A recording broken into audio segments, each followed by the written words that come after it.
Sometimes you make choices in life that dictate your every move until the day you die.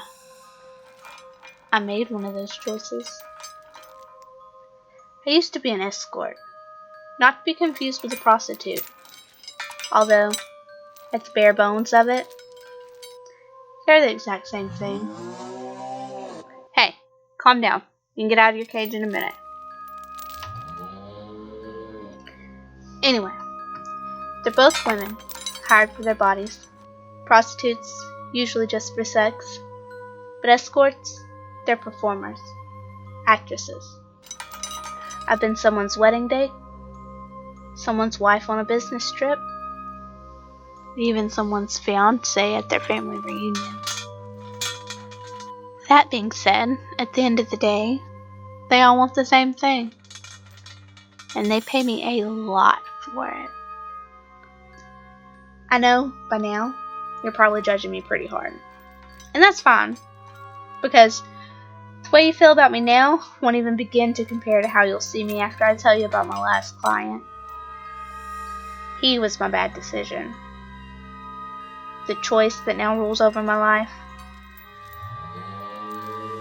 My number one client of 3 years just died in a car accident.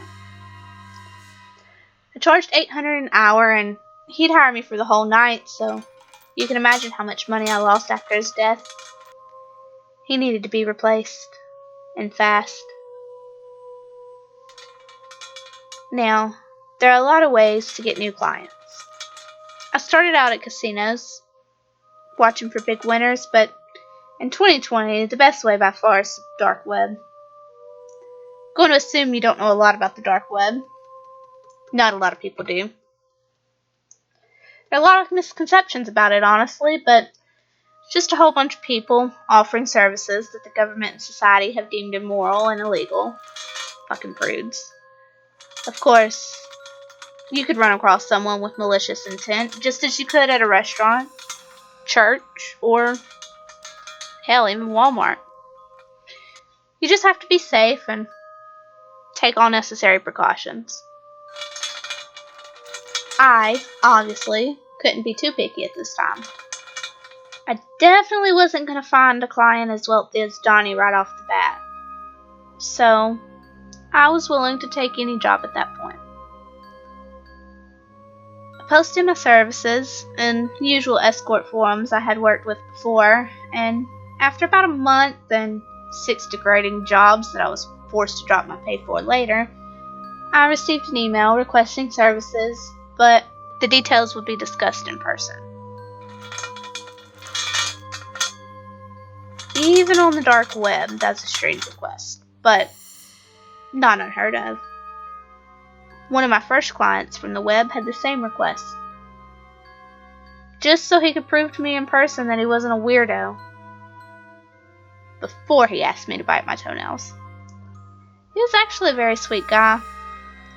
Later, he ended up losing his job, so I just let him do it for free since it saved me a trip to the salon. Maybe this new guy has just got some weird fetish. My response was, I agreed to the meeting, but I'm not accepting the job until the details are agreed upon. He sent back an address for a coffee shop, downtown, and the time, 9 a.m. the next morning.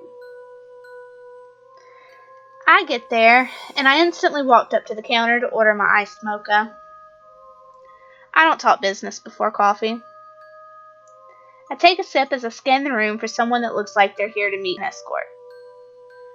I sit across from this man that looks as though he's never been in a coffee shop in his life.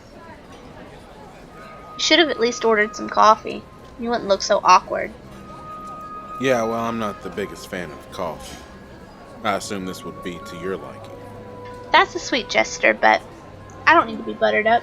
We're here for business. What's your business? Well, my boss is requesting your company for a gala. Your boss? Yes, he would like to offer $30,000 for the night. Okay, so what's the catch? A mere gala doesn't require this much secrecy. Well, the boss has some deformities. Deformities? What do you mean by deformities? He just looks a little different. Doesn't matter what he looks like as long as you're not hiring me to fuck a retard or No, anything. no, of course not, no. He can be a little frightening, but he's perfectly normal. Here's the first 10,000. The other 20 will be given upon completion. The address is in the envelope.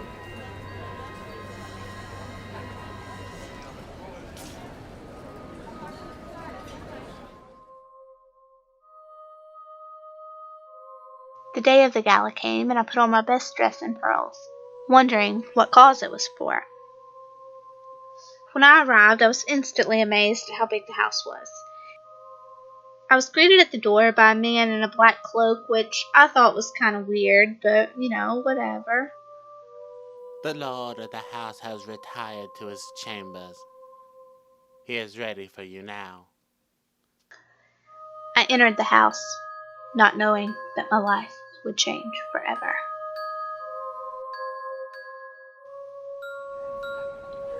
Upon entering, I was immediately caught off guard. Everyone was wearing black cloaks except the rest of the entertainment, which was a mix of upper-class debutantes and freshly plucked hookers. It finally clicks. This is a cult. This Rocky Dennis motherfucker must be some god to these weirdos. I look around and I see, well, normal people drinking and having a good time, and 20-foot high metal door? What the fuck? The man from the meeting takes me by the arm and guides me through the crowd. We're so glad you could make it. The boss has been expecting you. I'll take you to his chambers. Before I knew it, I was standing in front of the big red door. Suddenly it opened and the sound paralyzed me as I was pushed through the door's threshold into the dim room. The door slammed shut behind me, and I'm frozen in place. Chills covering my body. Hello. His voice radiated through my body. I saw a silhouette rise from the chair in the corner of the room. I apologize for the heat. I'm warm-blooded. I held in my screams as his scaly gray hands reached out, grabbing both of my arms. The creature pulled me in close, running its snout down my neck. The warmth of his breath melted my chills away, relaxed my frozen in place body. He loosens his grip on my arms. Run, my brain told me, but I couldn't. I didn't want to. I wanted him inside me. His hand brushes across my cheek, tucks my hair behind my ear, tilts my head.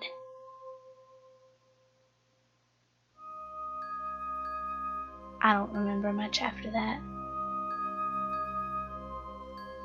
I came to my senses in the foyer, with a group of other women who also appeared to be waking up from a sex coma.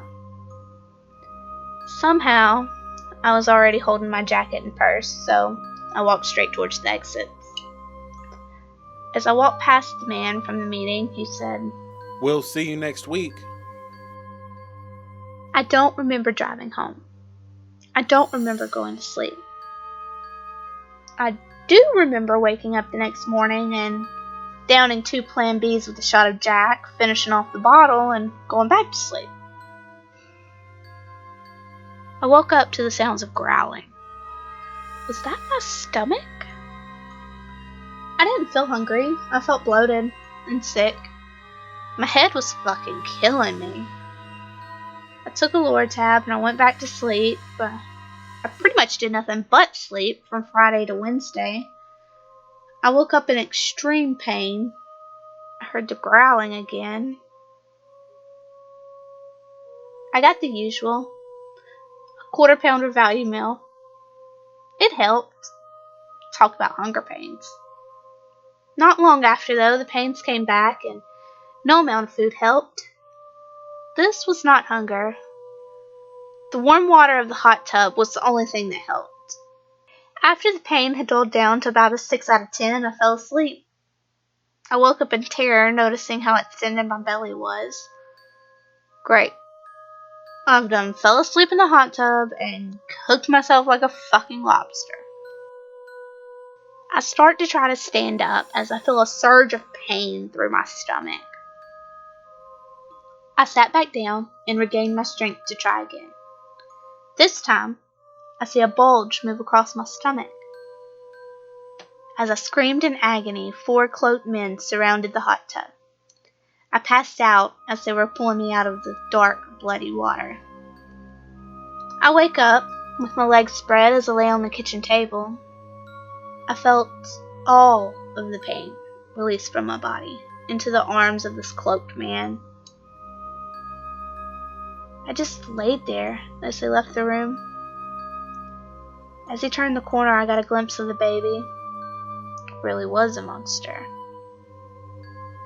I didn't care if I bled out right there. I woke up on my kitchen table, sore, but able to walk.